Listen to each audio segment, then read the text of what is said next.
alçando voo. Um rei recebeu como agradecimento 2 filhotes de aves de caça e os entregou ao mestre de treinamento de pássaros para que os treinassem para a próxima temporada de caça. Entretenimento dos nobres da época, enquanto esperavam por alguma guerra. Passados alguns meses, o instrutor comunicou ao rei que uma das aves já estava com toda a sua performance de caça pronta para ser testada, mas que a outra ave não tinha se movimentado no seu galho desde que tinha chegado ao palácio, a tal ponto de que tinha que lhes alcançar a comida, alcançar a comida, para que não morresse de fome.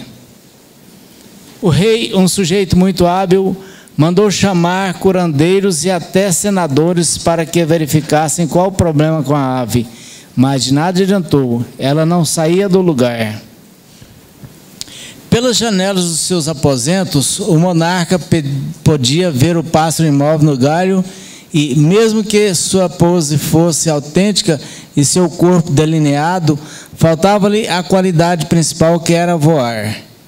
Publicou, por fim, um anúncio entre seus súditos, procurando alguém que ensinasse o pássaro a voar. Agora pode ir. Na manhã seguinte, viu a ave voando agilmente pelos jardins. Traga-me o autor desse milagre, disse o rei. Quero recompensá-lo e aprender sua técnica. Quando o sujeito foi apresentado, o rei lhe perguntou: como conseguistes? Tu és mágico por acaso? E o homem respondeu: não, Alteza, apenas entendi que se cortasse o galho onde a ave se agarrava, ela iria precisar de algo mais, e isso eram suas asas. Algumas coisas precisam ser deixadas no passado, ou tiradas de nossa vida, para que possamos ir mais longe. O que está te limitando? Liberte-se e faça mais. Abra mão e voe mais alto. O que te prende? Boa reflexão e boa semana. Vamos cortar os galhos, tudo está nas nossas vidas, né? Ok. Tem pauta para hoje aí? Ó, ele vai. Espera só um minutinho, então.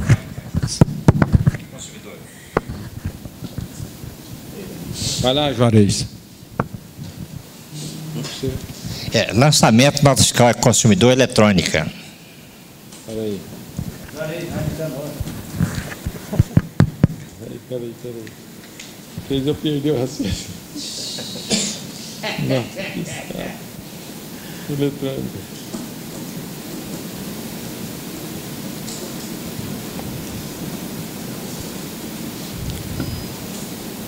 Quem é Edvardo? Isso. Mudança de microempreendedor para o Simples Nacional. Microempreendedor para Simples. Seu partido.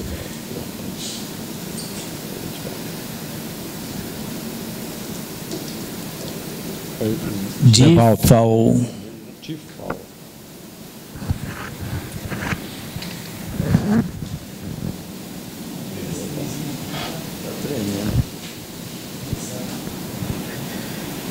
Quem é o Eudes?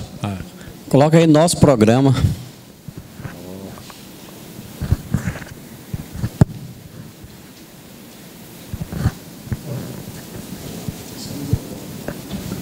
Aqui, ó. Põe XML.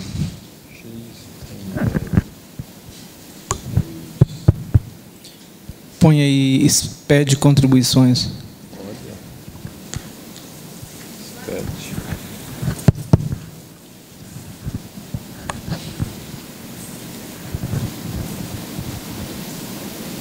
Mas veio hoje.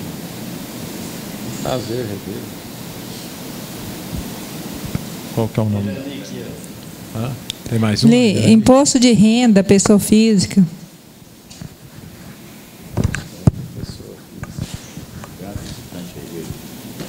Vou passar para você lá no Qual o título?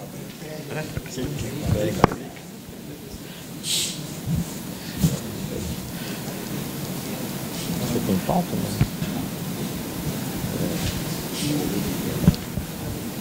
Passar a palavra aqui para o Ronan fazer a apresentação do nosso convite. Mais uma noite, nós estamos aqui abrilhantada com a presença, uma visitante, primeira vez, né, Marta? Por favor, venha aqui à frente e faça a sua apresentação para nós. É um prazer recebê-la.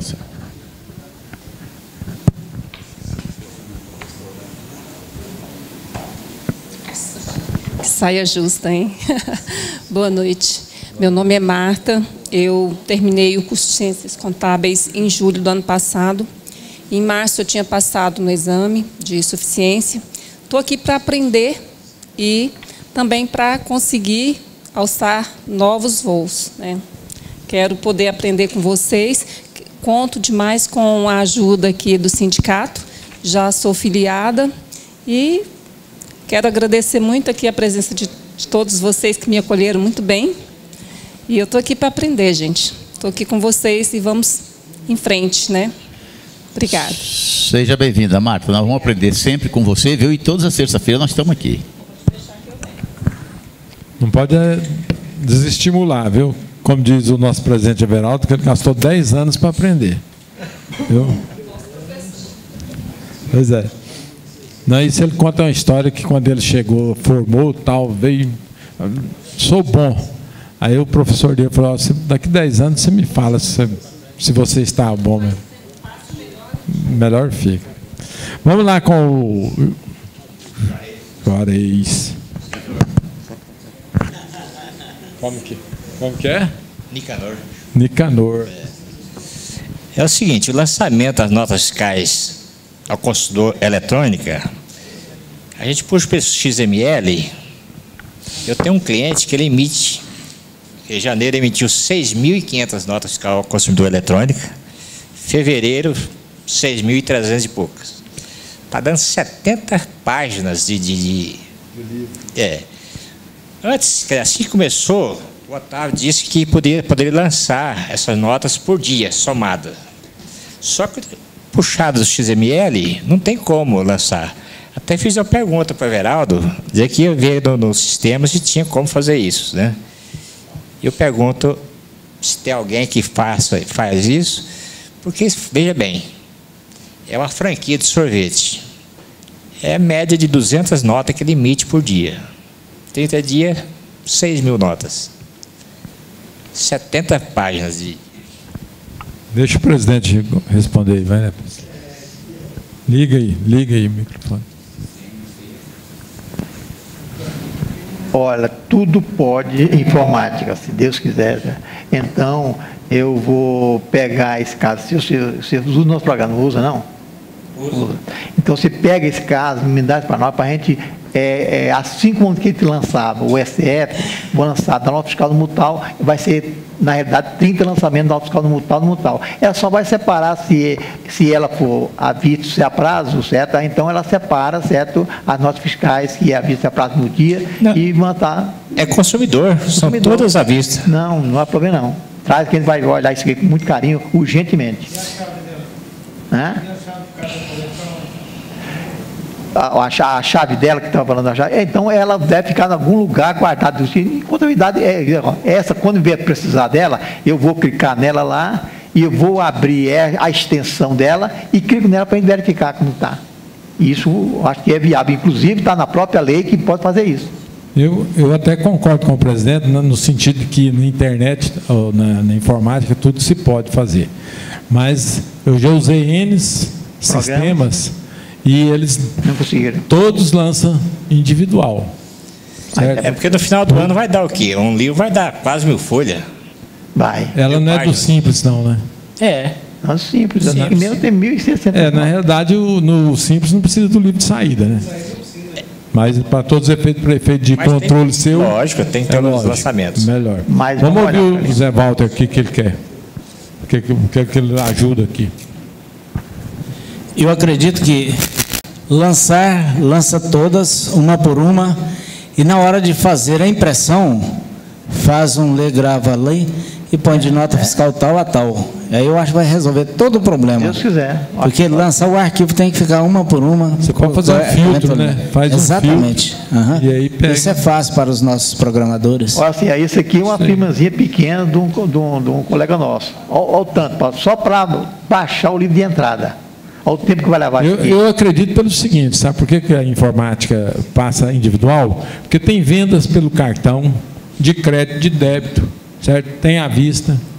Então, apesar que ele falou que é tudo à vista, mas tem muita gente que paga cartão de débito, paga cartão de crédito, né? Então tem esses detalhes que o SPED pede essas coisas. Vai ter que fazer um filtro bem feito ali. Porque na verdade ele vai fazer o filtro de qualquer dentro do dia. Quantas foram por cartões de débito, quantas foram cartões de crédito. O mais difícil é se a primeira for à vista, a segunda a prazo, com cartão, a terceira, aí complica. Mas também a gente não pode ser amigo da onça, né? Mas o presidente sabe que na informática tudo se pode. Vamos trabalhar nisso aí, porque para tirar o relatório não deve ser essa coisa do outro mundo, certo? Eu tenho lá, no mutal, chega. Você imaginou para exportar para a contabilidade? Pois é. São 6.500 lançamentos. No caso, vai crescer o razão, vai crescer o diário. Vamos trabalhar nisso aí. Ok. Que exporta, pelo menos tentar nós vamos fazer. Vamos levar para os nossos técnicos aí de TI. O seu XML é semelhante a isso aí? Não, né? Não. Depois nós vemos o XML. Vamos mudar um pouquinho do assunto aqui, que acho que é o único que tem aqui, férias. O presidente quer falar de férias. É sempre aquela, o Eudes, é para você. O outro está aqui, você substitui, né? É sempre esse problema. O cara tirou férias no dia 1º de fevereiro até o dia 3 de março. Pergunta, ele ganha salário mínimo.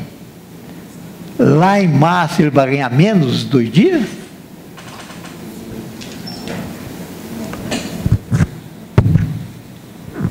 Essa pergunta é muito ambiciosa, né, senhor Everaldo? Mas ele trabalha a 30 dias por mês. Né? Ele trabalha 30 dias por mês. Então, se o mês de fevereiro é 28 dias, ele recebe por 30, se ele tiver de férias ou não. Se é de 29 dias, ele recebe por 30, ou de férias ou não. Ele não recebe fração de mês. O mês de março, quando ele avança para aquele dia lá, e o mês de março é 31 dias. Então, ele vai receber também por 30 dias. Esse é meu ponto de vista. Também acho. Ele vai receber, na realidade, durante os 2 meses, certo? 2 salários mínimos, pronto. São atípicos nos dias, né? Porque se fosse, por exemplo, pago por dia, julho e agosto é mês de 31. Teoricamente, então, ele toma um prejuízo de 2 dias. Né? Então, ele não pode ser levado em consideração o que essa pessoa fala. Não, então é o seguinte, então você vai pagar o mês de 31, porque eu já vi folha de pagamento de alguns programas aí, que eles pegam, dividem por 30 dias e multiplicam por 31, faz pagamento. E quando chega também, divide por 31 no mês e paga por 30. Eu já vi folha de pagamento de contabilidades por aí, de alguns programas, não sei qual que é o programa, mas já vi. Mas eu não acho que é correto. Então, na sua concepção, se ele ganha um salário mínimo, nesses 2 meses, ele tem que receber os 2 salários mínimos. Tem que receber o salário mínimo. Ele é garantido o salário, mesmo que não for o salário mínimo, é o salário da que ele recebe mensalmente. Concordo. Esse é o meu ponto de vista nesse sentido. Vamos ouvir o Fábio. Quando o cara trabalha o mês de fevereiro, por exemplo, agora foi 28 dias, ele recebe, se o salário dele na carteira é o salário mínimo, quando ele trabalha em fevereiro, ele recebe o salário mínimo ou só os 28 dias? Salário mínimo, né? Certo. Então, seguindo o entendimento da IOB, se eu acho um pincel aqui. Aí ele fez conta, dá o mesmo valor. Vê se tem nessas gavetas aí para me ajudar aí.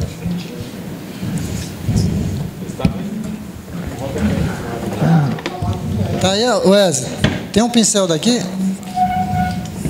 Por favor.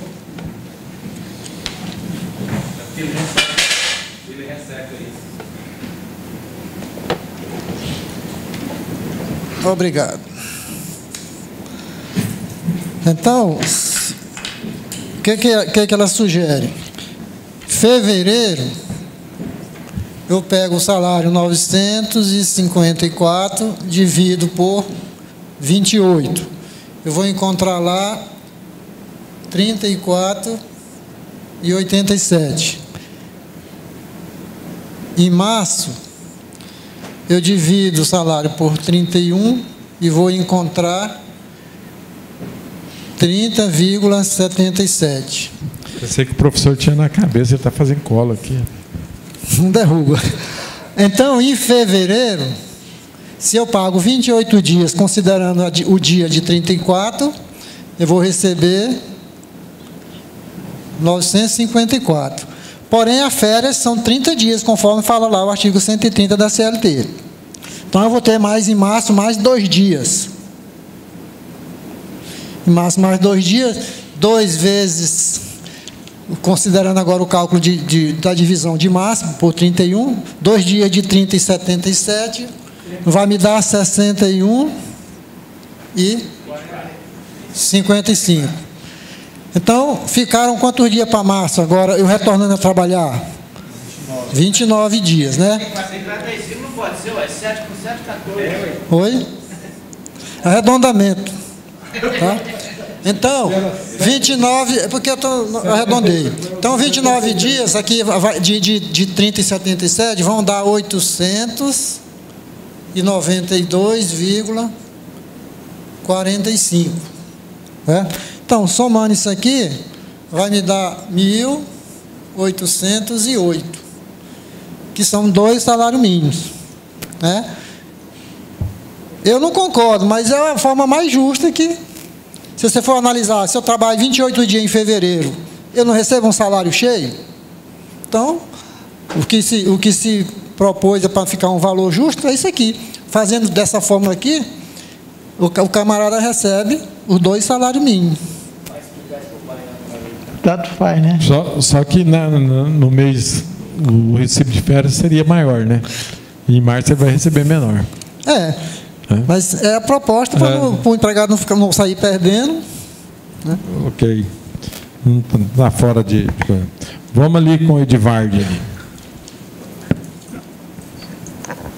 Simples aí. Uma empresa que está no meio. Está saindo aqui. Uma empresa que está no MEI. Para me passar pelos Simples Nacionais. Certo? Você desenquadrar como microempreendedor e passar para o Simples Nacional. Tem que ter alguma coisa ou se eu quiser passar, eu posso passar normalmente? Vou deixar o Otávio, pedir o Otávio para responder para você.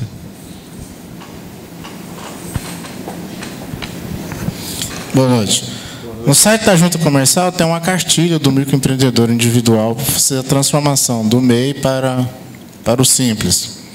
Existem algumas regrinhas e talvez você não vai encontrar isso escrito em algum documento. Como você está no microempreendedor individual, eu te oriento a você já fazer um certificado digital da sua empresa, do seu CNPJ, porque você vai pedir o desenquadramento dessa empresa do MEI. E você vai ter que aguardar 30 dias. Você não vai achar aonde essa empresa sua está. Você tem que pedir o desenquadramento do MEI. E após 30 dias, eu não sei se já mudou esse prazo, que o último que eu fiz eu tive que aguardar 30 dias. Depois, eu vou lá na Junta Comercial e faço a informação de que a minha empresa está fora do MEI e quer ingressar na Junta Comercial. Aí ela faz aquela inscrição daquele NIR lá no sistema. Aí você está habilitado, após ter feito essa transformação, essa informação para a Junta Comercial, aí você está apto a fazer a alteração, porque no sistema da Junta, aí já estão os dados dessa empresa lá. Aí você vai alterar o capital, né, o nome da empresa, né, se tiver alguma coisa a ser feito. Isso aí já é dentro de um processo normal, desde que o documento já esteja lá. Eu vou ver se eu acho aqui para você a cartilha que está dentro do site da JUSEG. Aí a gente expõe aqui e eu te mostro. Aí você verifica. Por que eu estou te pedindo para você fazer o certificado? Eu pequei numa empresa. Eu não fiz, fui tentar fazer, aí não sabia que a empresa tinha que ficar 30 dias parada no microempreendedor individual. Ela vai ficar virtual. Você não acha ela no sistema CIMEI, você não acha ela no Simples, ela não fica em lugar nenhum. Se você buscar o CNPJ, você acha o CNPJ dela, mas ela fica nas nuvens, vamos dizer assim, entendeu? E aí, só depois que feito essa informação na junta comercial que você consegue fazer todos os procedimentos, transformando ela para empresário ou para IRELI, conforme for a situação que a empresa estiver envolvida.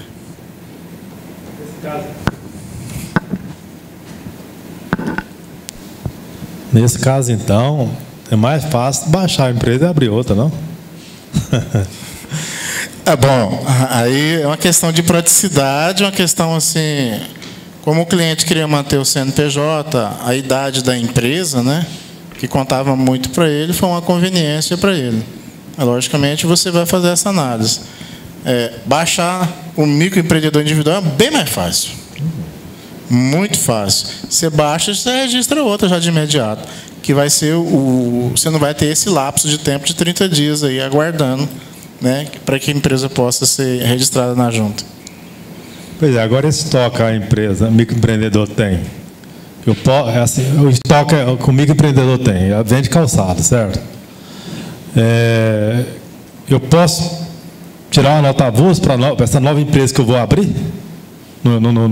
Mas você vai ter que baixar ela, o sistema não vai aceitar você criar uma empresário individual se você está inscrito no MEI. O sistema não vai deixar você fazer isso, né? Na verdade, com o microempreendedor individual, ele só pode ter uma empresa, né? Que seria o próprio CIMEI, né? Aí, se você fazer concomitantemente as duas empresas abertas, né? Não, mas eu estou falando assim, o estoque tem nesse MEI, nesse microempreendedor, certo? Eu vou baixar ela. Uma situação seguinte, veja só. Eu acredito que você pode fazer, com relação ao seu estoque, você tirar uma nota fiscal do CNPJ para o CPF dessa pessoa, aí você pega esse estoque e integraliza o capital lá com o empresário individual. Estou certo, seu Veraldo? Acho que pode fazer isso também, tá? Com o estoque que você vai apurar em nota fiscal, você forma o capital da outra que você vai registrar como empresário individual. Eu tiro uma nota do CPF da pessoa. Da pessoa, no CPF. Aí eu vou, esse estoque eu faço. Aí você faz o capital da empresa. Dá entrada lá no capital. Deixa o Eudes dar um pitaco aí. Tem bateria aí, Wesley? O Edivar, quando você vai transformar ela do caso do MEI, para você desenquadrar do MEI, você tem que ter um motivo, que seria o quê? O faturamento ou contratação de funcionário, porque senão você não tem justo motivo para você desenquadrar ela do MEI para empresário individual. Você tem que ter um motivo justo lá, que seria aquela, quando você vai pedir a baixa do MEI, você tem lá alegar algum motivo, né, que enquadra na situação. Que ao você for pedir o desenquadramento, tem essa informação, porque senão você só desenquadra em janeiro do ano que vem. Mas ele pode colocar como 2 funcionários. Sim, por isso que eu estou dizendo, tem que ter justo motivo. Então, agora, se você, por exemplo, falar que vai contratar funcionário, se não contratar, você está falseando informação. Então, você tem, por isso que eu estou falando que você tem o justo motivo. E essa cartilha que o Otávio falou, lá tem um anexo 2 nessa cartilha, que é onde você vai pedir o arquivamento na junta comercial. Depois que você tiver os 30 dias de baixado, que tiver que sai no site da JUSEG, baixou a partir de tal data a solicitação de baixa do MEI, o desenquadramento, o desenquadramento do MEI, aí você junta esse documento, junto com o anexo da cartilha, preenche de próprio punho, a pessoa assina, reconhece firma, e vai protocolar na JUSEG, onde eles vão arquivar, transformando ela em empresário individual. A partir desse momento que vai criar o NIR, vai fazer a chancela igual dos contratos normais que você dá entrada, aí você vai poder fazer as transformações que você quiser, em aumentar capital, endereço, qualquer coisa que você for necessário fazer, transformar em IRL ou limitada. Ok, deixa o presidente dar um pitaco. Para perguntar assim, você falou que se ele não tiver motivo, não pode. Chega lá, eu quero passar para o MEI, e daí? Então, mas eu tenho que ter um motivo futuro para dizer, eu quero passar, não é concreto agora, eu quero passar porque eu quero expandir meu negócio, certo? Ele vai superar, certo? E daí? Qual a penalidade que ele vai ter se ele não cumprir isso? Bom, aí as penalidades estão lá na Lei Complementar 123. Agora, ele tem que alegar um justo motivo para poder desenquadrar imediato. Pois é, vai seria o quê? O faturamento, vai exceder o faturamento, né? Ou então registrar 2 funcionários, né? Que aí você só pode ter um. Aí ele alega, aí no mês seguinte pode desenquadrar a partir do primeiro dia útil do mês subsequente. Ele vai falar que vai colocar 2 empregados, vamos supor que é mentirinha. Então, eu quero expandir meu negócio. Ele vai falar isso e não coloca 2 empregados. Bom, eu não sei, aí essas consequências eu não sei, por isso que eu estou dizendo, assim, está falsando informação, né? Então agora, mas se quer arriscar, eu não arriscaria.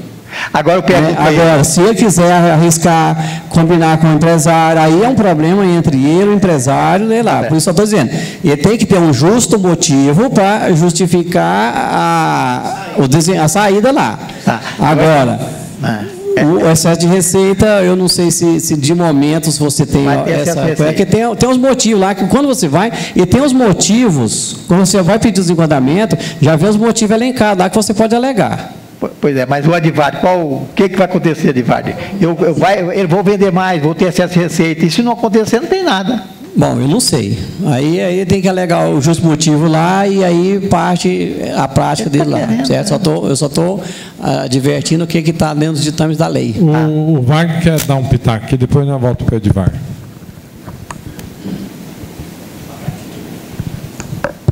A sugestão aí que eu te dou, se não tiver nenhum excesso de receita, nem contratar nenhum funcionário, mais de 2, mais de 1, você poderia colocar atividade não permitida. Uma atividade que não é permitida pelo MEI. Tá? E o simples fato de você já preencher o anexo 1 e 2 lá e protocolar na JUSEG, você já é simples, normal. Se você não tiver necessidade de mudar o nome, tirar o CPF da frente, você não precisa gastar nenhum centavo e já é simples, normal. Só quando pedir uma certidão, aí sim que você vai gastar, que vai precisar de mudar lá os nomes.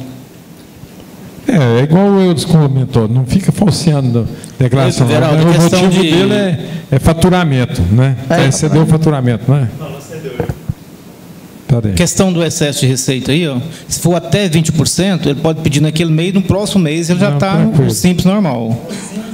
Agora, mais de 20%, vai retroagir lá no começo do ano. Né? Correto. Vamos lá, deixa ele vai encerrar lá. Tem o Zé Walter ali. A questão é porque, assim, esse ano ele quer expandir, certo? Ele quer expandir e ele criou, assim, ele mexe com calçados, sapatos e coiseiras. E ele vai mandar para vários outros estados. Você entendeu? Então se ele vai expandir, é o faturamento que vai exceder. Ele vai expandir, no primeiro mês ele vai estourar. Pois é. Então é o motivo exato que você tem, que é permitido também.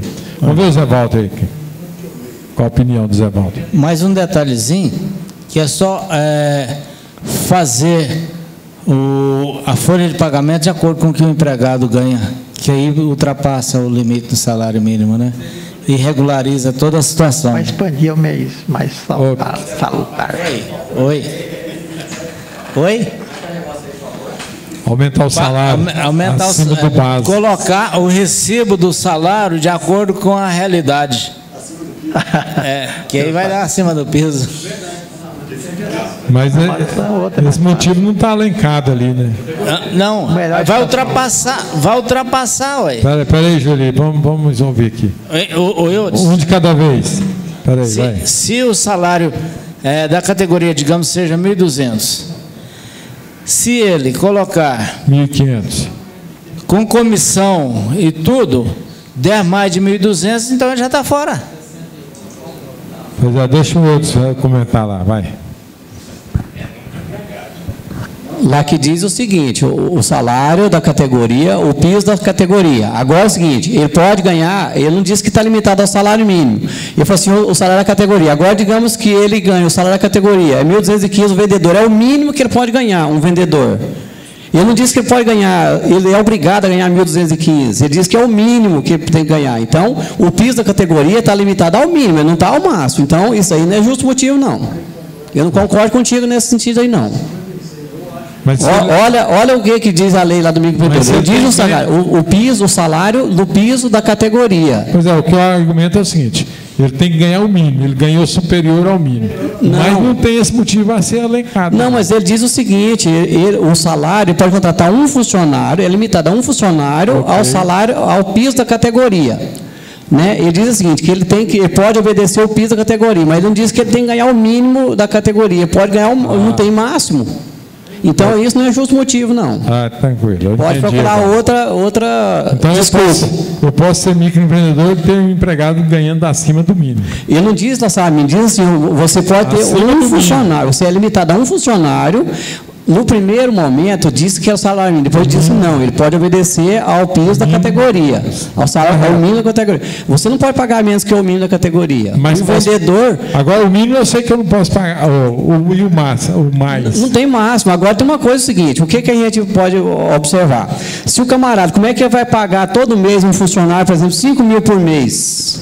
De salário mais comissão, sendo que está limitada em média 6.750, 81 mil. Só que tem que lá diz o seguinte, pois é, aí diz o seguinte, que quando você vai alegar que é excesso de receita, você só pode alegar excesso de receita para o ano subsequente. Se você ultrapassou mais de 20%, você retroage a janeiro do ano anterior, do ano base. Então, isso aí não é... Você só retroage e começa a pagar como Simples Nacional. E se você for até 20%, você desenquadra no ano subsequente. Se eu tenho um planejamento, porque eu não fiz em janeiro, certo? Mas eu tenho, de repente, em março, eu tenho um planejamento que eu vou superar e muito o meu faturamento. Eu não posso incorrer de retroagir, depois que eu ultrapassar mais de 20%, retroagir e fazer. Então, por isso que tem, por isso eu estou falando, tem que ter o justo motivo. Observa lá exatamente. Quando você alegar excesso de receita, vai perguntar quando foi o excesso de receita.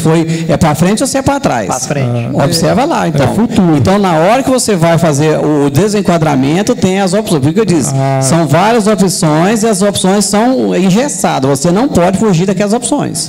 Ok. Fala, Fábio. Professor, só licença um instantinho. Eu tinha uma cliente que precisava de desenquadrar. O que eu fiz? Nós contratamos 2 funcionários. Desenquadrei. Bonito.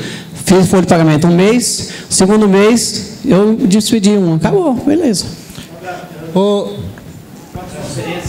Deixa o Fábio comentar. O motivo da discussão aí é o artigo 96 da resolução 94 do Comitê Gestor de 2011. Então, lá o artigo 96 fala: o MEI poderá contratar um único empregado que receba exclusivamente um salário mínimo ou o piso salarial da categoria profissional.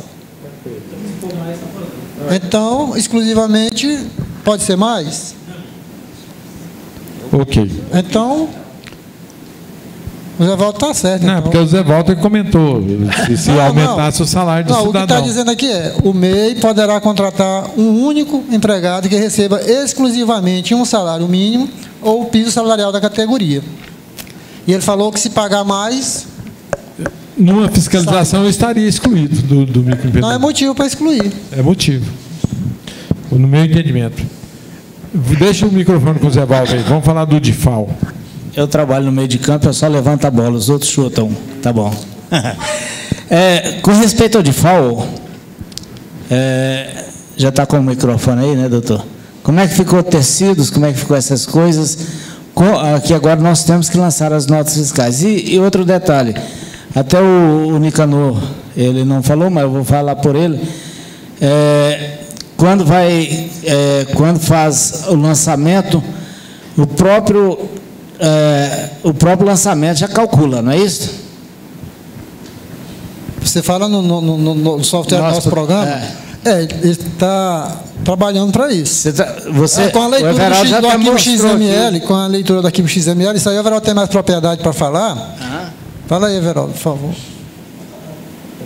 Não, a ideia é o seguinte, já fiz aqui, já coloquei no site, já foi gravado, eu vou abaixar aqui. É o seguinte, primeiro eu vou verificar a nota fiscal de compra.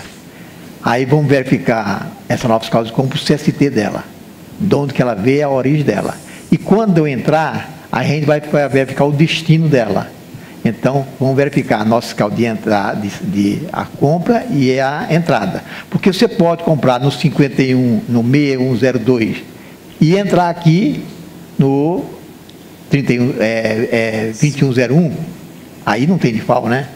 2101 não tem, porque não tem, é indústria. Né? E agora também, se eu vou entrar agora, mesmo entrando 2102, mas aí entra daquele caso, você tem que pegar a nota fiscal dele, que como está o CSC dele, que seria aquelas mercadorias que é, como que é, Fábio, aquele do João? Não. Ela vende produtos de franquia. É o que eu ia falar agora. Terminou aí, presidente? Depois pode continuar, eu vou terminar. Então, você perguntou sobre o tecido, né? Exato. Eu estou aqui na Casa Civil tentando ver se saiu algum decreto agora. Eu vou dar uma olhada aqui e vou explicar. Até o momento, até ontem, quando eu olhei, o compromisso do superintendente é que vai sair o decreto. Por que não saiu ainda? Porque já está decidido que tecido e franquia com contrato de exclusividade não incidirá o DIFAL. E tem 2 produtos ou 2 mercadorias em discussão ainda para colocar nesse decreto, não. Por isso que ainda não foi editado. Mas ele já garantiu que tecido e franquia com contrato de exclusividade já não vão incidir o DIFAL. O DIFAL do Simples Nacional. Então, deixa ele ver ele assim, enquanto nós voltamos depois. Já respondeu. Não saiu ainda. Aí, mas é importante a gente verificar que o nosso programa já está fazendo o cálculo. E de nós só depende do cuidado com a nota. Nós temos que ter cuidado com o documento para ver a origem e o destino da mercadoria. Não... Só houve uma modificaçãozinha para vocês aqui, gente, porque houve o seguinte, nós Desliga aí, fazendo favor, Antônio. A gente chegava, colocava aqui, optante destino nacional. Então, se colocar só o Simples Nacional aqui, né? Ele tem que ser optante pelo Simples Nacional. Porque essa modificação, certo? Eles vão pegar esse tremendo, porque se não fizer isso, ele não vai calcular. Só essa mudançazinha que houve, e amanhã eu quero completar para colocar a contabilidade, já colocar tudo direitinho. Pois é, o adquirente tem que ser do Simples Nacional, né? Não. O adquirente. Adquirente. Só o adquirente. O vendedor pode ser de qualquer... O adquirente é Simples Nacional. Foi feita uma pergunta hoje, até no grupo, eu achei até interessante. Se eu compro uma mercadoria em outro estado e ela não vem sem o ICMS, qual que é o meu DIFAL? Que eu acredito que seja aquele 4,95, né? O Fábio pode alegar isso através da lei, não interessa o que ele veio. Se não fosse, eu comprei mercadoria de fora e ela foi do Nacional. Você calcula como se fosse nosso destino aqui fosse 17 e o que mandou 12 ou 7%. Correto. É só verificar se ela é nacional ou importada. Só isso. Ok, obrigado. Ok. Vamos lá com o Eudes lá. Nosso programa.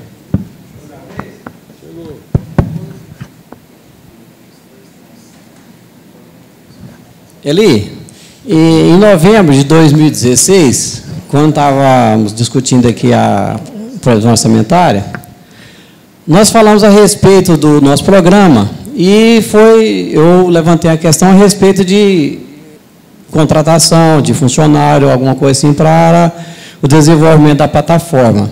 Naquela ocasião, você me disse o seguinte, que a partir de abril de 2017, já estaria em estudo, já estava previsto, eu discuti entre vocês da diretoria, salvo engano, que a partir de abril de 2017 iria fazer a contratação de um funcionário ou mais necessário que fosse para o desenvolvimento da plataforma. Passou-se o ano de 2017 todo, ninguém me falou nada, eu também não falei. Deixei transcorrer até ver onde iria o desenvolvimento da plataforma. Quando foi no final de ano, em novembro, agora, né, na nossa Assembleia, nós levantamos essa questão novamente e, por infelicidade, o vídeo queimou, né, tudo, não foi gravado nada da nossa reunião. E durante um período, eu acho que mais ou menos no princípio agora desse ano, foi-se colocado através do site também, foi publicado no grupo do IFAC, que estaria aberta a vaga de contratação de um programador para o desenvolvimento. E eu sei que teve várias pessoas que vieram e fizeram entrevista para poder ser contratado. E até agora nós não vimos nenhum resultado concreto.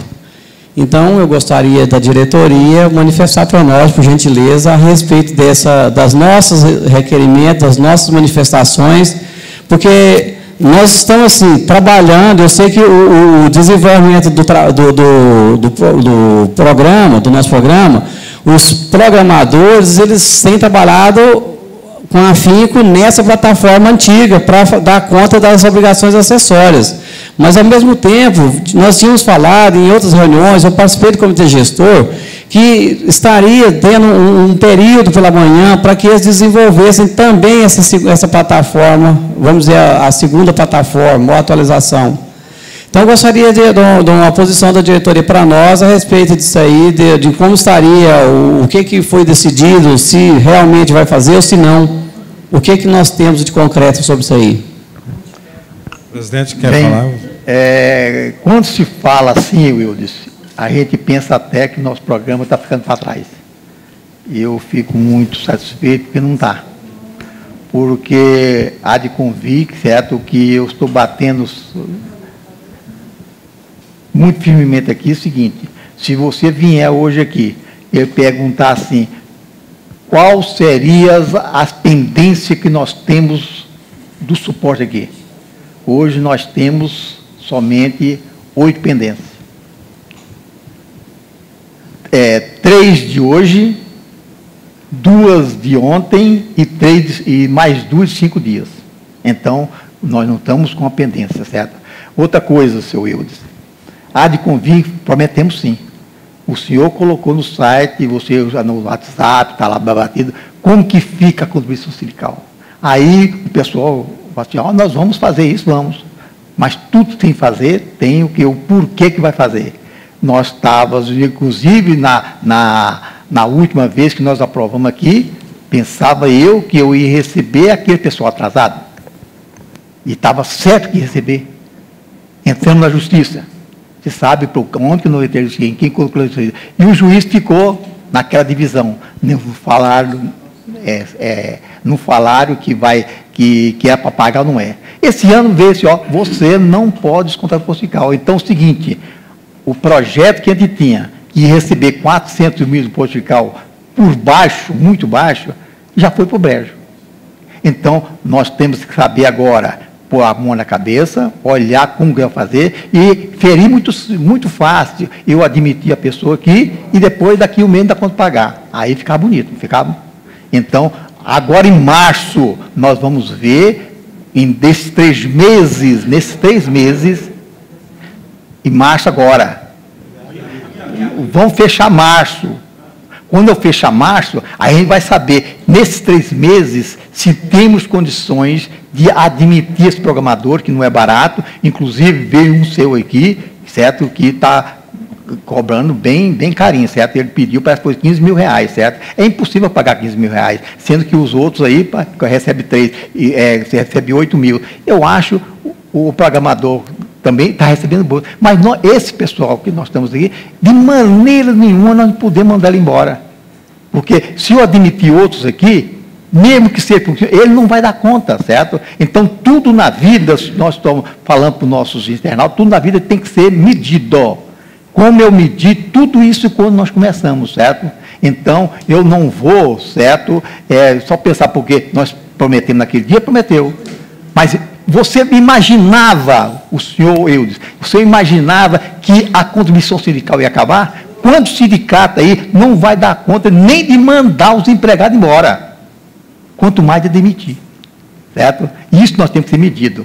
Então, nós temos o comitê gestor, você fazia parte, você saiu dele, certo? O menino está aqui. Então, nós vamos medir agora se temos esse faturamento que nós temos agora, janeiro, fevereiro e março, vai sobrar um saldo para a gente poder admitir mais o programador, nós vamos fazer com todo o carinho possível, certo? Mas não é só medir o programador. Eu coloquei também no site também, se é possível também ter outros fatores aí, se hoje, certo, quanto que foi colocado aqui anteriormente, certo? Contratar uma empresa de fora para transformar isso agora tudo. Nós vamos pensar nisso, arriscamos nisso, vamos ver. Eles vão fazer a proposta, vão verificar a proposta, vamos ver tudo. Se nós tivéssemos contratado imediatamente esse programador, eu não poderia nem pensar no outro. Agora não contratamos, pensamos, agora estamos pensando o que vamos fazer. Então não podemos fazer tudo assim, meia a carreira não, certo? E graças a Deus, nós saímos na frente. Não sei se quem de vocês, outros programas por aí, nós saímos na frente, certo, do DIFAL. O cara passou, a pessoa passou, vai completar um mês agora, só uma chance com o DIFAL. O que acontece? Acabando o DIFAL, o que esse programador vai fazer? Tomara que não tenha mais nada para fazer. Aí sim, ele vai ajudar o Cleio agora no social. Acabando o social, que vai acabar em fevereiro, então, o que vamos fazer? Todos os programadores. Se Deus quiser, não deve ter mais nada, a não ser que tenha erro para trás, né? Acabando, todos eles vão se empenhar a partir de agora para fazer a nova plataforma, ou então vamos verificar como que se eu pego ou não, certo? Vamos mandar para essa pessoa, quanto essa pessoa vai cobrar, se temos capacidade de pagar ou não, para essa pessoa, esse outro que tem uma ferramenta muito mais sofisticada, certo? Para ele transformar o nosso no outro programa, certo, para verificar. Tudo isso tem que ser analisado, mas no afogadilho nós temos que pensar muito para verificar. Eu sei que faz um ano, mas tem gente que passou, foi 10 anos para mudar um programa, tá? Olha, só vamos comentar. Depois, mas então, eu bem lembrada, eu sou o mais jovem aqui da turma, a cabeça está bem fresquinha, muito bem colocado que o Eudes colocou há um ano atrás. A diretoria está aqui e pode confirmar, e com todos os programadores daqui são conhecidos dos senhores, né? Exatamente naquela época, Eudes, que nós prometemos que em abril do ano passado nós estaríamos contratando novos programadores. Imediatamente a diretoria, tá aí, vocês podem confirmar isso, inclusive hoje foi lembrado pelo Kleber, nós procuramos o programador com essa intenção já naquela época certinha de contratar novos programadores. Eles disseram por unanimidade que nós iríamos atrapalhar o trabalho deles se nós colocássemos outros programadores aqui, porque esses programadores eles teriam que ensinar para os programadores, mostrar para eles o caminho que eles tinham andado, para depois esse programador começar a dar a produção. Que eles preferiam trabalhar só eles, já sabendo o que estava fazendo. Foi verdade ou não, diretoria? Eu lembro de ter ocorrido isso. O programador pediu para a gente esperar um pouquinho, nós esperamos. E até hoje discutiu, essa diretoria hoje, a reunião de hoje, foi totalmente sobre essa preocupação nossa, de trabalhar nesse sentido aí, e com a presença do programador lá. O Cleber estava lá, discutindo com a gente sobre isso. Essas possibilidades, a preocupação toda é essa. Igual o presidente colocou, o dinheiro está meio curto para todas as empresas, principalmente o sindicato. Mas essa é a preocupação. Nós estamos muito preocupados, tem que melhorar cada vez mais. Não é que está ruim, mas tem que melhorar. Vou falar aí, Eudes, aí, depois. Senhor Everaldo, só ver que lembra-se que no início da fala ainda disse, os programadores eles trabalham sempre para cumprir as obrigações acessórias que são impostas pela legislação. Então eu sei que os programadores aqui trabalham sempre com afinco para poder dar conta em tempo hábil de todas as obrigações o que são impostas pela legislação. E o senhor sabe disso, que eu sempre defendo. Apesar de cobrar, eu defendo muito o programa. Eu sempre utilizo ele desde que eu abri o escritório. Então, o senhor sabe disso, que quantas vezes eu já vim aqui, nós já discutimos alguma coisa de melhoria. Eu já discuti com o Cleide, discuti no comitê gestor. Então, assim, eu tenho sempre defendido o programa. O que eu estou cobrando, a nossa melhoria, era o posicionamento que até hoje nunca se foi falado nada. Certo? Então, isso é o que eu estou cobrando para nós, o que, não só para mim, como para todos aqueles que nos assistem e que usam, que são usuários do nosso programa e que virão a ser usuários. Vamos imaginar... Recentemente, por exemplo, tem dois assinaram o contrato aqui, indicação minha, porque eu falei, não, eu uso e defendo. Certo. Agora, vamos imaginar, Eudes, se não tivesse entrado o E-Social, se não tivesse modificado o Sistema Nacional, certo? Se não tivesse entrado o DIFAL, esses 4 programadores hoje não estariam desocupados? Imaginou? Estaria. Então, eles poderiam agora e podiam cobrar dele. Vamos fazer agora. Então, são coisas que acontecem. Vamos supor que o sindicato tivesse recebido, certo, o imposto sindical. Nós estávamos afogados. Então, só tem fatores, certo, que nós temos que pensar como que fazer. Graças a Deus, tem sindicato por aí afora que não, eu falei para você, não vai dar conta de mandar os empregados embora. Vai ter que eu não quero que aconteça conosco, mas vai estar bens de direito, de alguns bens para os empregados para ir embora. Então, não chegar. Está tudo doido por aí fora. E eu fico imaginando, tinha alguém querendo fundar o sindicato para receber imposto sindical. Agora eu quero ver fundar o sindicato agora. Eu quero ver quem vai fundar o sindicato para receber imposto sindical, que na minha concepção,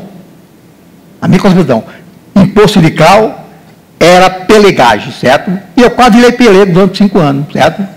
Eu queria virar pelego, mas acontece ver um danado de lá, isso é uma maravilha do mundo, o superintendente mandou a correspondência, com essa correspondência todo mundo vai pagar imposto sindical, no fim o superintendente saiu, e o outro que foi defender também, saiu também, e todos que estão defendendo imposto sindical estão sendo embora.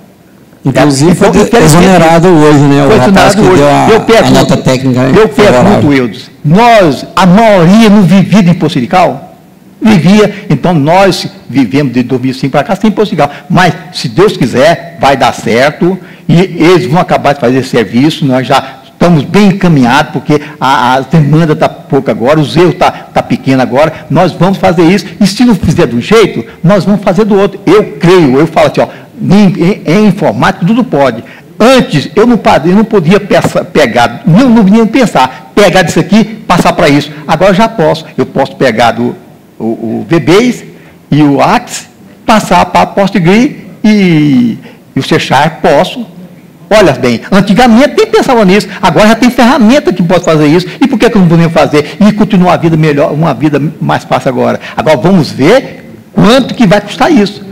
Ou é melhor fazer isso, ou do que admitir certo? Se apostando se ele vai fazer ou não. Então, ele vai fazer pode fazer o contrato. Vamos analisar tudo isso. Eu gostaria da sua ajuda para analisar se é possível fazer isso ou não, certo? Nós temos que juntar as forças num objetivo comum só. Nós vamos conseguir, certo?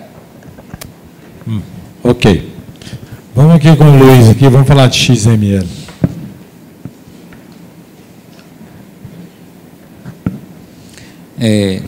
Não, eu estou com um problema lá. Esse é o 2º mês, né? Correu em fevereiro.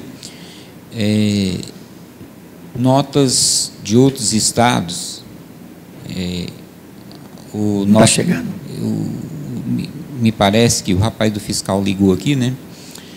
Na consultoria aqui, ele diz o seguinte: o estado não está mais disponibilizando aquele leitor óptico, né? Tá. Então, e muitas notas mesmo de fora não consegue visualizar, entendeu? Quando joga a inscrição lá e tudo, para puxar o XML daquela empresa, não, os de Goiânia tudo bem, mas de fora muitas, mas muitas mesmo. Então, o que seria aí, quem está passando por isso aí, como está sendo feito, alguma coisa aí? Bem, realmente existe o Estado, certo? Mas não é falha em todos, é falha de cima para baixo. Então, eu até mandei a correspondência para eles, certo? Eles estão analisando para verificar, porque antes fazia isso, certo? Então, elas estão chegando atrasadas. Agora, como que vão fazer isso? Como que os outros programas estão fazendo? Se alguém, você tem o outro programa, como que ele está fazendo para pegar isso? Me explique como que eu estou fazendo, que eu vou no estadual. Vocês não estão disponibilizando aqui. Lá, se você for lá também com o pendrive, ele não vai expulsar para você, não. Então, como que pode ele querer que a gente lance aqui no XML, se ele não disponibiliza, certo, os dados de outro estado para o XML? Então, agora, ele me parece, até o dia 19, eles mandaram. Mas, do 19 até o dia 20, não chegaram ainda. Ainda bem, certo, que as firmas do Simples Nacional não estão precisando seguir, mas ela vai precisar para fazer o DIFAL. Como que eu vou fazer isso agora? Então, estou apertando lá para ver como vai fazer. Então, eu já mandei o corrigimento, amanhã mesmo eu vou conversar com o Rodói para ver como que vai fazer isso. Espera só um pouquinho, deixa o Oslar pedir o primeiro. Do XML, Neudes? Pelo que eu entendi, Luiz, as empresas não recebem as notas, você fica com um trabalho para fazer o lançamento lá no programa, não é isso? Recebe. O XML. Porque o que acontece? De acordo com o Código Tributário do Estado, lá no artigo 67, aquelas letras dele lá que vai de A até K, aparece, ele diz o seguinte, que todas as empresas são obrigadas a manter em arquivo, tanto quem emite como quem recebe, mantém em arquivo XML pelo prazo decadencial. Então, ela teria que ter, a empresa, esse arquivo. Como é uma falha que normalmente 99% das empresas não tem que usar um outro artifício. Eu tenho uma empresa que nós fizemos, nós contratamos a empresa que faz aquela captura de XML, paga R$40 por mês. Então, tudo que é emitido o CNPJ daquela empresa, ele cai nesse programa. Aí você captura dali. É a coisa mais fácil que tem, e não é caro. Tem duas empresas. Uma, o programa dele de gestão, a pessoa desenvolveu o programa de gestão dele, e aí ele o empregador, o empresário já paga lá normal. E tem uma outra empresa que eu combinei com eles, então eu baixo o arquivo, está instalado no escritório. Então, assim, eu pago por CNPJ. Então, você pode pagar por CNPJ. Por exemplo, eu posso contratar 5 empresas em um programa só, paga para a empresa lá, tinha R$40 cada uma, e tudo eu baixo por empresa, eu entro como se fosse igual, por exemplo, o nosso programa. Eu não seleciono a empresa minha para trabalhar, esse programa lá eu seleciono a empresa que eu quero, mas eu tenho só uma nela lá, porque eu não quis contratar mais. Eu gostaria do nome dessa empresa, porque eu vou lá no Estado, eu acho isso um absurdo. O Estado está falando que é incompetente para pegar esse GML. Já essa empresa, se eu pagar R$40, ela é competente para fazer.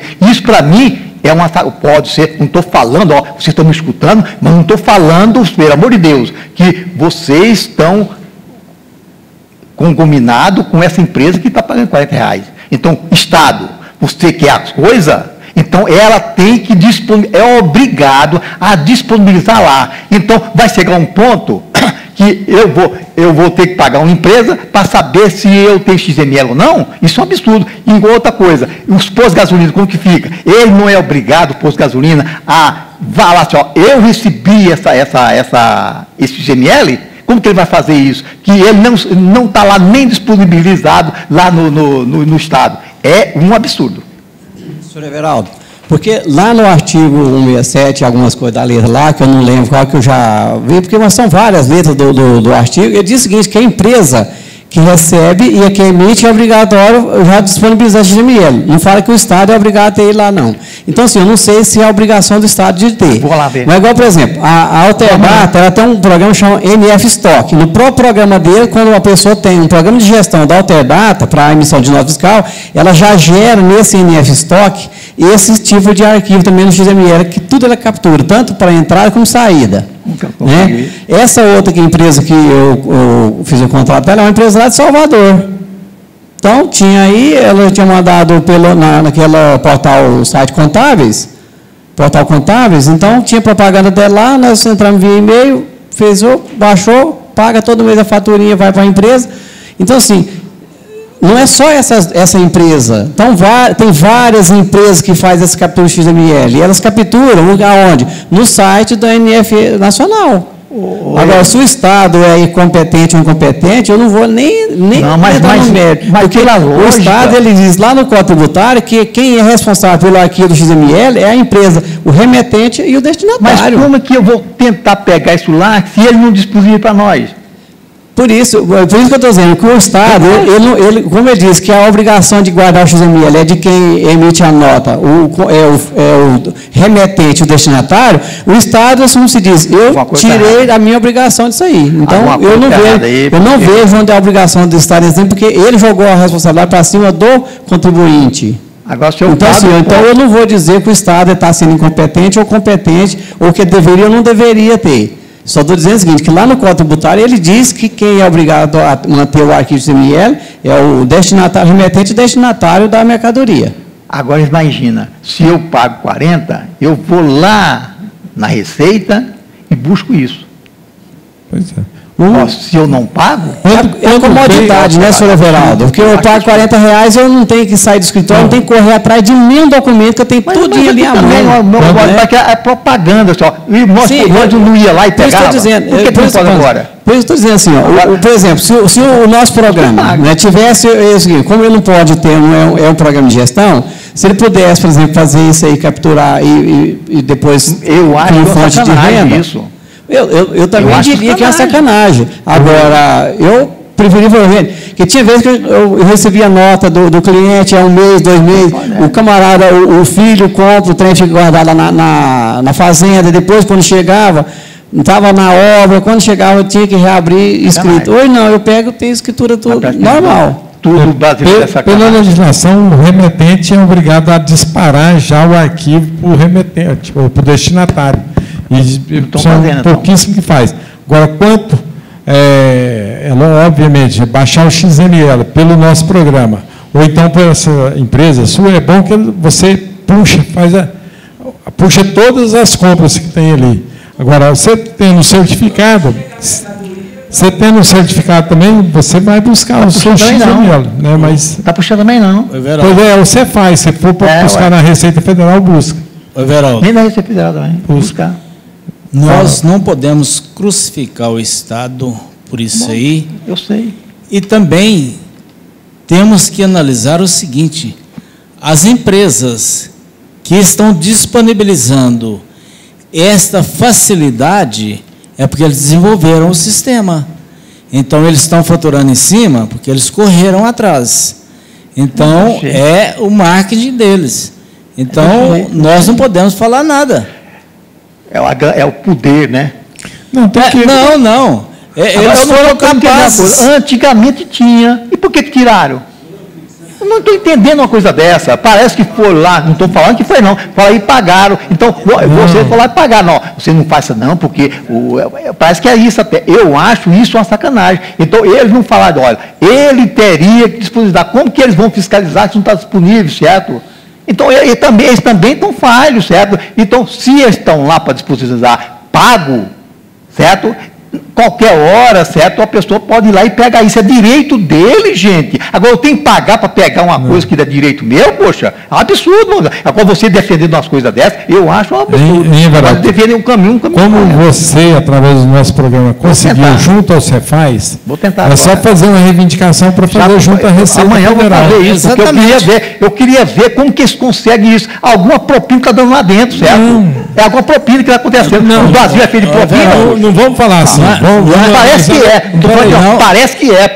Não é viável a gente pensar desse jeito, pelo seguinte: eles não pegam essas notas, não é aqui na Secretaria da Fazenda, eles pegam ela na Receita Federal. Mas e como a Secretaria da Fazenda não consegue pegar lá? Aí que é o problema. Que é isso, gente? Aí é o problema da Receita com a Secretaria da Fazenda. Mas você defende uma coisa dessa? Está errado, não, ninguém está defendendo, não. Está defendendo. Diz que é mérito do outro fazer isso. Que mérito é isso? É sacanagem mesmo. É só... Eu comentei com você. Como você conseguiu buscar do Cefaz, tenta ver a maneira. Eu fui lá, ele estava disponível e eles colocaram disponível. Pois é, mas você fez com que o programa lá buscasse. Mas vai na Receita Federal, tem que ver. Eu vou falar, olha, se tem um programa aí que está conseguindo, eu queria saber o nome dele. Como que ele conseguiu fazer isso? Então me dá o nome dele, então. Mas ele vai falar. Vou colocar isso no estado para ver o que está acontecendo aí. Alguma coisa está acontecendo errado.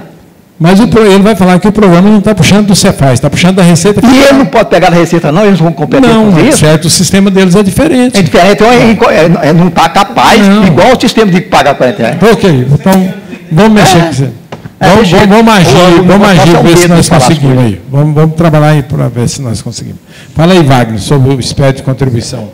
Corrupções com corrupção, senhor. E esse sistema aí me ofereceu também, eu conhecia, um sistema muito bom, e armazena nas nuvens por 7 anos aí nas notas. Ele pode fazer isso, o Estado não pode fazer não, é incompetente. É assim que começou, o próprio Wendel trouxe aqui, oferecendo esse jeito, e você sistema aqui. O Wendel ofereceu aqui. Vai lá, vamos falar. Uma dúvida aqui numa SPED PIS e COFINS, é o seguinte, nós temos uma incorporadora que trabalha com loteamento, e de novembro para cá, a gente está validando lá o PVA de forma consolidada e o sistema está acatando, estou enviando. Eu queria saber se tem algum dos colegas que está enviando de forma consolidada também o SPED de contribuições. Da competência novembro para cá. Eu estou enviando consolidada porque eu não vou entregar a ESD. Porque de novembro para cá precisa do código da conta do PIS e do COFINS e lá na escrituração a conta contábil que você utiliza no seu plano de contas. Até então eu fui chamado numa empresa que eu trabalho e o programador foi lá para tentar uma solução. Eu falei para ele que fizesse consolidado, que aí ele ia atender vários contadores que estavam nessa situação que utilizavam aquele sistema dele.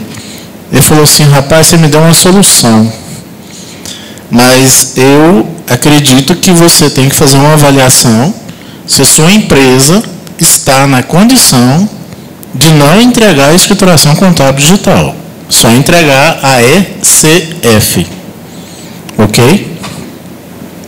É o meu caso, então. Mas a minha questão da sua também, o programador não conseguiu também implementar no sistema lá o plano de contas também.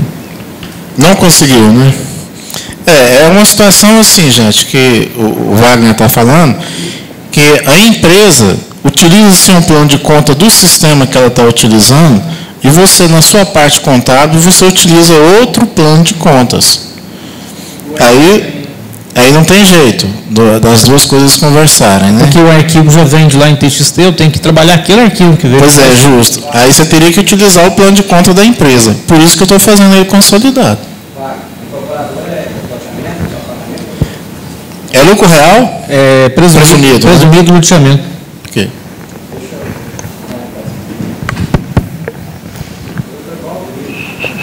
Normal, dando palpite em tudo. Ô Júnior, você estava falando do negócio da ECB.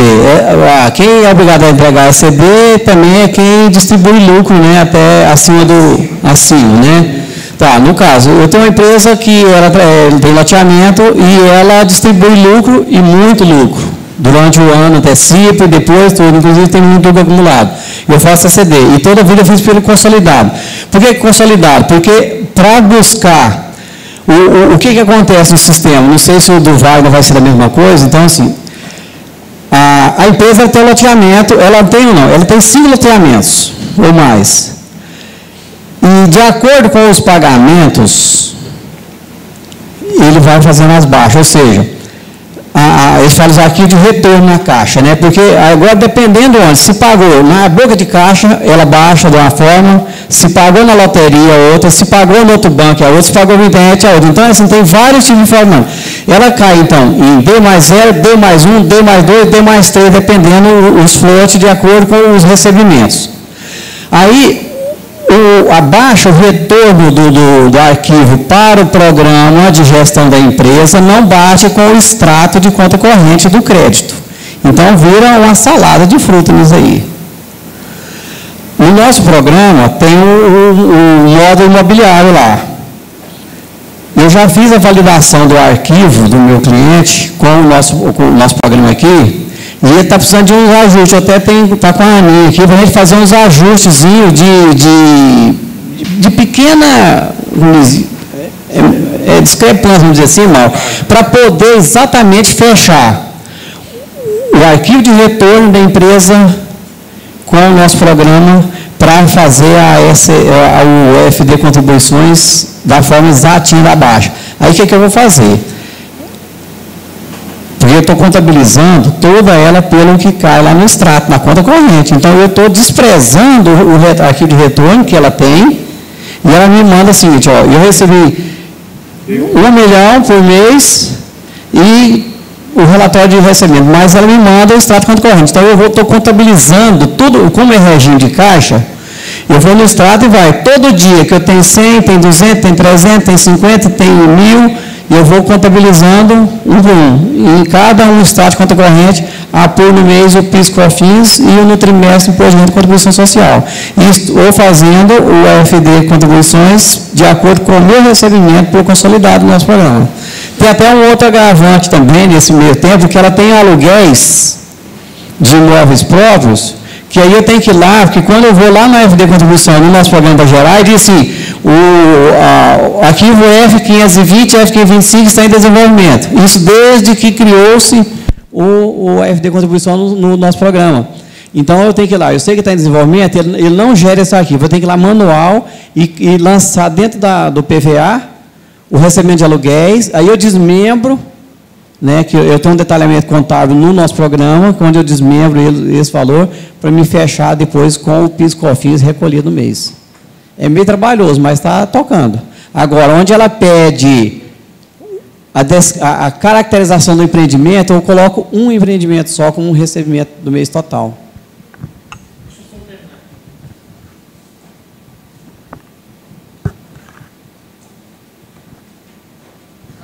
Bem lembrado, você falou que o nosso programa tem esse imobiliário lá. Eu tinha um outro caso lá de uma construtora que tinha 36 casas. E eu tentei trabalhar em 2016 com o nosso programa para gerar o SPED de contribuições lá. Aí eu quebrei cabeça e não consegui, porque o sistema deles também não tinha o arquivo para mandar para mim. O que eu fiz? Eu criei uma planilha no Excel, de acordo com o layout do SPED de contribuições, eu fiz dessas 36 casas, o SPED de contribuição manual, lá no sistema, até vender a última casa. Vendia particular, pela Caixa financiado e tal. Fiz manual esse SPED de contribuições. Muito herói. O honorário compensou, né? Então tá bom. Vamos com o Irani ali, imposto em renda de pessoa física.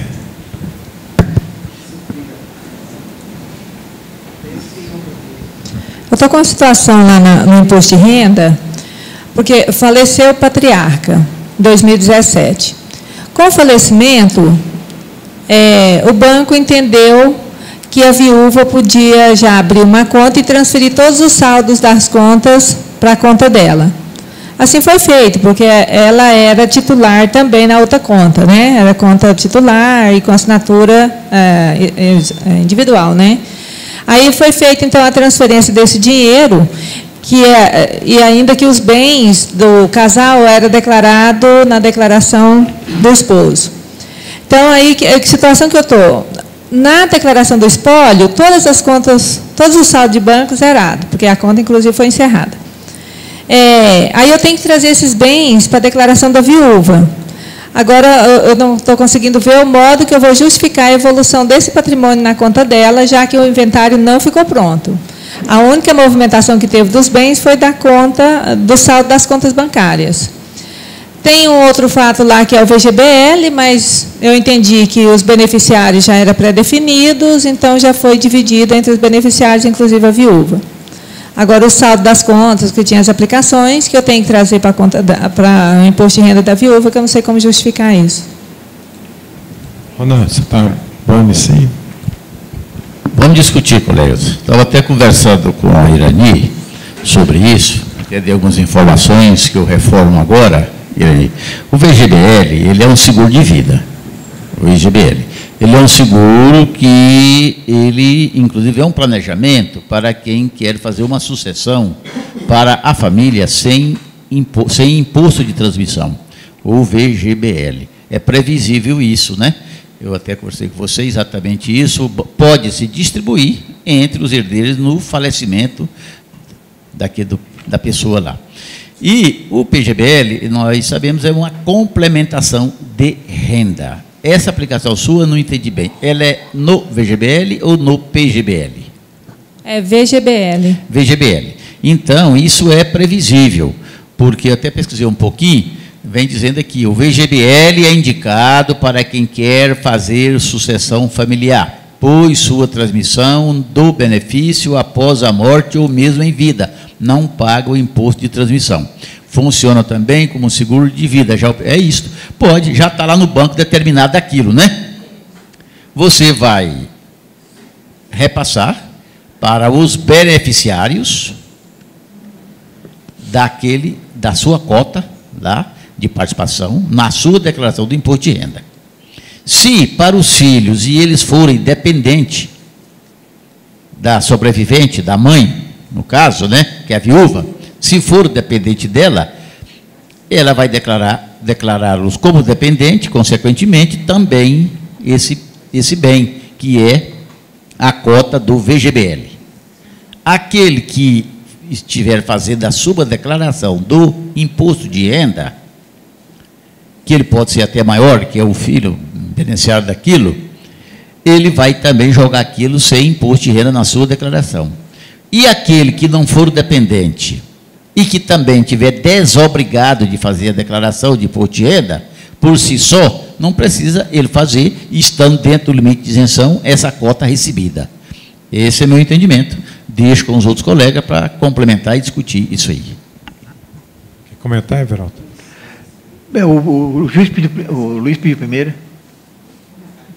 Não, é o seguinte, eu pergunto, o Ronan e a Irani,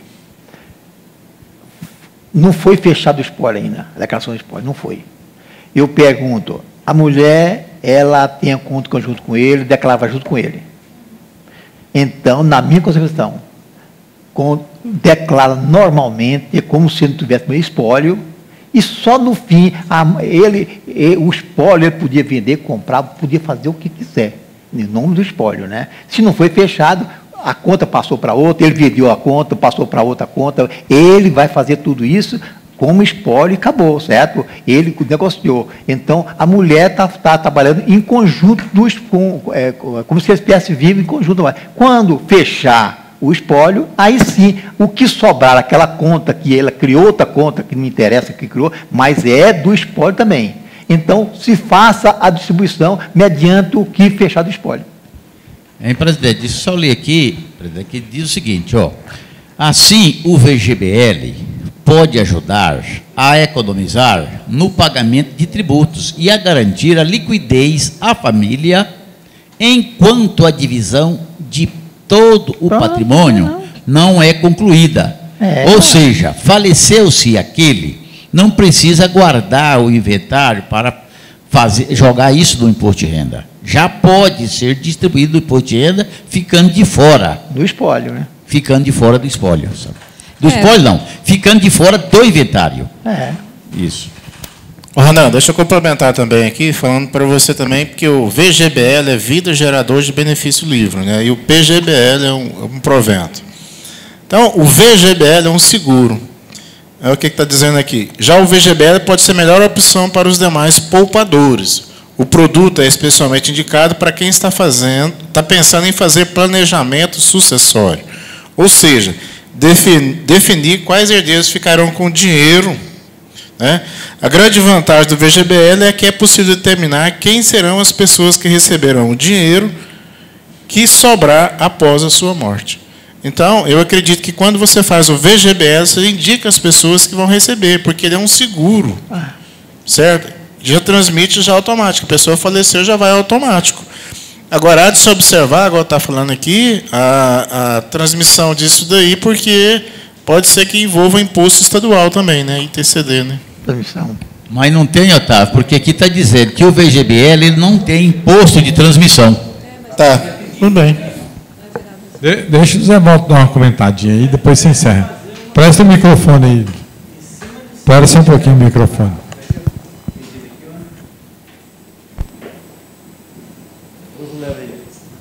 a declarante fechou a conta no Banco Itaú e deixou de pagar o VGBL. Ela tem como pegar esse dinheiro que ela já pagou de volta, como é que é, ou vai ficar estabilizado, o dia que morrer vai ser distribuído, ou tem que continuar pagando? É o PGBL, que é o pagamento mensal. O VGBL é uma aplicação. É uma aplicação, não, é um investimento, é um bem. Ela pode VGBL. Ela pode resgatar, não é? Pode resgatar, só que o VGBL tem um prazo lá de disponibilidade. Aquilo, o VGBL tem um prazo lá no banco. Se você for sacar aquilo antes do prazo determinado, aí sofre uma tributação daquele saque. É que o banco falou para ela que ela não vai ter direito de buscar isso aí, não. Que pronto, acabou e pronto. Não, eu falei que não. É um bem dela que está lá no banco, o VGBL. O VGBL, o PGBL, que é uma poupança. PGBL é tipo a Previdência. Vai. Irani, VGBL, como já disse, aí, Vida Gerador de Benefício Livre, ele é um seguro, então toda a indenização de seguro ela é isenta de imposto de renda e também do ITCD, porque ela é um bem que foi deixado para os herdeiros, então ninguém paga imposto nisso aí. O que o doutor Ronan leu aí está correto. Mas o VGBL, ele é tributado, os rendimentos dele é tributado da aplicação. E isso na hora do resgate, mas se for no caso de falecimento, não, aí é o caso ali. O falecimento ele é isento, porque ele é um seguro, é uma indenização. Então, toda indenização ela é isenta de imposto de renda. Ele não é indenização, ele é uma poupança. Ele é uma indenização, ele é um seguro, ele se torna uma indenização no caso de falecimento. Pois é, mas você vai receber o dinheiro que você depositou lá. Isso, mas por isso eu estou dizendo, assim, ele é uma indenização, porque a partir do momento que você aplicou, você está aplicando em um seguro, e aí ele se torna, em momento de falecimento, ele se torna o resgate como indenizado. É como se fosse uma verba indenizada. Ela é isenta de imposto de renda. Os herdeiros já recebem ele do que tiver lá indicado, ou, se não tiver, vai para os herdeiros legais que comprovarem o recebimento lá.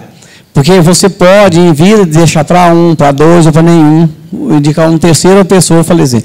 E não tem ITCD. No caso aqui, eu acho que o gerente do banco ele agiu errado, que ele não poderia liberar o dinheiro para a conta, porque a partir do momento do falecimento, somente o juiz tem poder para movimentar a conta, independentemente da conta ser conjunta ou não. E o dinheiro que ela sacou dessa conta aí, ela teria que já ter feito ou antecipação de herança, no caso de legítima, ela como meieira não pagaria o ITCD, mas os demais herdeiros sim, de acordo com ele, e já fazer uma antecipação de partilha, e pagar os impostos. Quando finalizar essa partilha, já comprovar que houve o pagamento dessas antecipações aí. Esse aqui é o meu ponto de vista legal da herança. Quanto não foi finalizado, ela vai declarar os bens normalmente no espólio. Então, lá tem o inventariante, que já deve ter sido nomeado inventariante no processo, faz o nome, e no dia que terminar a partilha, ela vai transferir os bens para os herdeiros legais. O que já foi se já tivesse feito legal, já colocaria lá na declaração do espólio o pagamento efetuado, porque como o espólio é uma declaração normal. A única coisa que a natureza jurídica lá que é 81, que é espólio. Então, lá tem os campos de pagamento. Então, pagamento em dinheiro para fulana de tal e para ciclano, e eles declarariam no imposto de renda deles lá, se for acima de 40 mil reais, é obrigado a declarar, mesmo que está isento de todo, mas se for 40 mil igual ou mais, ele é obrigado a declarar o recebimento isento. E aí vai informar quem é o doador, que seria o espólio, que tem lá no campo, no de rendimento isento, é o campo 14, salvo engano, que é heranças e doações. Correto.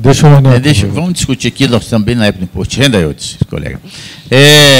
O cidadão, a sua receita básica não é da atividade rural. Porém, ele tem uma atividade rural em que, acaso, e que essa receita, conforme as notas fiscais da AGENFA, notas fiscais de venda de gado, por exemplo, ultrapassa o limite lá de 147 mil reais. e há casos que é inferior aos R$147 mil. Embora ele está obrigado a declarar pelas suas outras fontes de renda que são informadas em DIRF. Essa receita da atividade rural não é informada em DIRF. Aí eu pergunto aos senhores, deixando, o contribuinte às vezes, onde é que ele estaria pecando em não apresentar a tributação a essa receita? Que ela é a receita que foi através da nossa caixa lá da Jefferson. De uma certa forma, é uma sonegação, né? É uma sonegação, porque ele teria que jogar lá no anexo rural essa receita e tributar e pelo menos em 20%. Porque você tem a opção de tributar presumida em 20% ou real lá no livro caixa rural. Ou no resultado, né? Pois é, no resultado. Mas no resultado, porque quando você vai no anexo rural, você tem, no resultado você tem o campo de receitas e despesas. Se você não tem nenhuma despesa a declarar, só tem a receita, você vai lá e faz a opção de tributar pelo presumido de 20%. Então, eu vou pegar esses 100 e poucos mil que for, tributa-se em 20%, essa parte tributável vem somar junto com os demais rendimentos que ele tem na declaração de ajuste, e aí vai calcular o imposto em cima. Se ele deixa de colocar isso aí, o que pode ocorrer? Amanhã ou depois, dentro do prazo prescricional, ele ser chamado a apresentar a receita, porque as informações, como são notas fiscais eletrônicas, né? Eu vi um caso recente, não é cliente meu, mas veio buscar a informação do meu cliente, se tinha comprado um determinado produto de uma pessoa X, que ele estava sob investigação da Receita Federal de transação agropecuária. E aí nós colocamos que sim, que ela estava informado, que tinha lá, no imposto de renda do meu cliente já tinha declarado no livro caixa dele a compra, e que forma que foi feito o pagamento? Na época, eu salvo engano, ele tinha feito foi transferência bancária, mas realmente existiu. Tanto é que ele declarou a compra e o outro não tinha declarado a venda. Então, aí depois eu não sei o que deu para lá, não. Mas aí... Como diz, não me interessava mais o resultado. Interessava a gente provar que tinha a compra feita. A questão aí está na nota fiscal emitida. Embora não vai estar em DIRF as notas fiscais, não poderia estar em DIRF, né? No final agora do ano de 2017... eu faço um livro caixa para um cliente, mas eu não faço o imposto de renda dele. Eu só faço o livro caixa e encaminho a receita e despesa dele para ser feito lá em São Paulo, onde ele tem demais atividades. E as propriedades dele aqui em Goiás, então eu faço a escrituração do livro caixa dele aqui, simplesmente. Ele me traz as despesas, receita, eu escrituro, pego o arquivo consolidado e encaminho para ele lá. Nesse final de ano agora, ele me ligou, falou, olha, vê para nós o que foi lançado no livro caixa. Falei, tem isso e tal. Falei, então, esses documentos estão com você aí, tá. Me manda aqui que nós estamos sob uma investigação em determinada cidade, temos que provar, porque nós vendemos, aí ele falou assim, nós vendemos um gado para um determinado frigorífico, então, temos que provar, através do nosso livro caixa, que nós escrituramos essas receitas também. Então, é um segundo caso, mas está lá. Na questão do rebanho, você considera o apurado do ITR, que ele é feito em setembro, o estoque, ou em 31 de dezembro? 31 de dezembro, porque aquele de estoque de setembro ele é fictício. Ele nunca vai bater, porque você põe lá o tanto que quer, que você coloca o estoque de setembro, na realidade, é para você apurar a quantidade de pastagem, você aceita. Porque quando você está fazendo você, por exemplo, você tem um imóvel de 1.000 hectares, e você coloca lá que você tem 700 hectares de pastagem, aí ele pede a sua lotação pecuária para ver se é compatível a sua lotação pecuária, se é compatível com aquela pastagem declarada. Porque a partir do momento que você declara a pastagem, você está o quê? Aumentando o seu grau de utilização do seu imóvel. E de acordo com o grau de utilização do imóvel, você, quanto mais próximo de 100%, menor a sua alíquota do imposto. Correto. Irani, você quer fazer mais alguma pergunta? Tá. Certinho, Irani? Satisfeito aí? Então, desejo uma boa semana para vocês. E terça-feira nós estamos aqui de volta, se Deus quiser.